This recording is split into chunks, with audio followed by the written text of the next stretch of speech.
তাহলে আমরা সবাই এখানে আসি, আপনারা গাড়ি ছেড়ে দেন, আপনারা আমাদের উপর দিয়ে গাড়ি ছেড়ে দেন, আমরা কিচ্ছু বলবো না, আমাদের কোনো দাবি মানতে হবে না। আমাদেরকে মেরে এই রক্ত দিয়ে এই রাস্তাটাকে লাল করে পরে আমাদের এই গাড়িগুলো সবগুলো ছেড়ে আমাদের কোনো দাবি আপনাদের মানতে হবে না, আপনাদের কোনো কষ্ট করতে হবে না, আমাদের নিজেরাই শহীদ হয়ে যাবো, মরে যাবো, আপনাদের কোনো কিচ্ছু করতে হবে না, দেশেরও কোনো ক্ষতি হবে না। আপনারা এমন করে গাড়িগুলো সব ছেড়ে দিতে পারেন, আপনাদের কোনো কষ্ট হবে না। তাছাড়া আমাদেরকে যদি বাঁচায় রাখতে চান তাহলে আপনারা আমাদেরকে এইভাবে রাস্তায় রেখে যেভাবে সকাল থেকে 6টা থেকে চলে আসছে ঠিক সেইভাবে আপনারা যদি এক না করে সুন্দর মতো ঠান্ডা মতো আমাদের কাছে যদি আইসা বলতেন, বা আমাদের এখানে সিনিয়ররা আছে, মালিক ম্যানেজাররা আছে, মহাজনরা আছে, ওনাদের সাথে যদি কথা বলতেন তাহলে কিন্তু অবশ্যই এগুলো হতে চায়। ইমার্জেন্সি গাড়ি যাবে, ইমার্জেন্সি গাড়িগুলো যাবে স্যার, একটা লেন চলবে শুধু ইমার্জেন্সি, বাস হোক, রিক্সা হোক, মানুষ হোক, একটা লেন চলবে পরিষ্কার।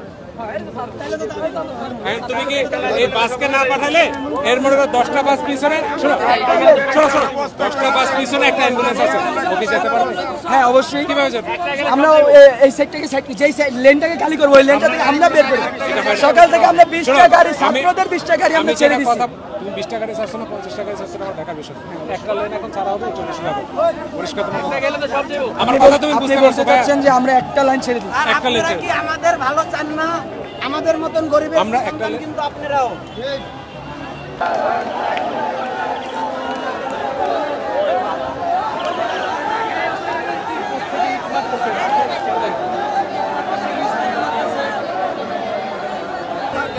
মিডিয়া ছাড়া কথা বলবো না, মিডিয়া লাগবে,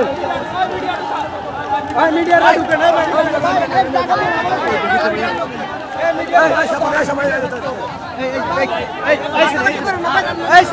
আমরা সবাই কর্মটা ব্যক্তি। আচ্ছা শুনেন, সবাই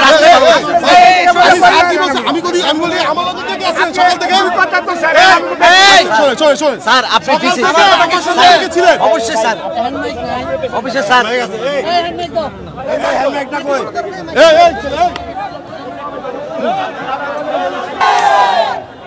আপনার উচিত সেনাপ্রধানের দায়িত্বে থাকা কর্তা নিয়ে সরকারকে প্রশ্ন করা, এই সরকার তুমি যে অটো বন্ধ করতেছ, আমার লোকগুলো অটো বন্ধ করে যাবে কোথায়, খাবে কি? আলটারনেট দেওয়া ছাড়া, বিকল্প রাস্তা দেওয়া ছাড়া, চাই আপনি অটো বন্ধ করেন, চাই আপনি ইলিশ মাছ ধরা বন্ধ করেন, এটা কখনো ফলাফল নিয়ে আসবে না।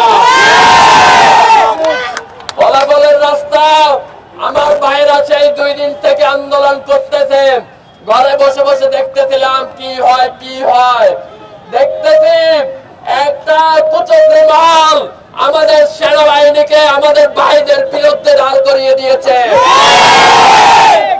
আরে প্রিয় সেনাবাহিনীর ভাইরা, একবার নিজের বিবেকের কাছে প্রশ্ন করেন, আপনার কাছে সরকারি চাকরি আছে, আমার কাছে কি আছে? আমার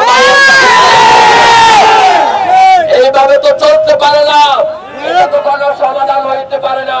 সমাধানের রাস্তা খুঁজে বের করতে হবে আমাদের গোয়েন্দা সংস্থাগুলোকে।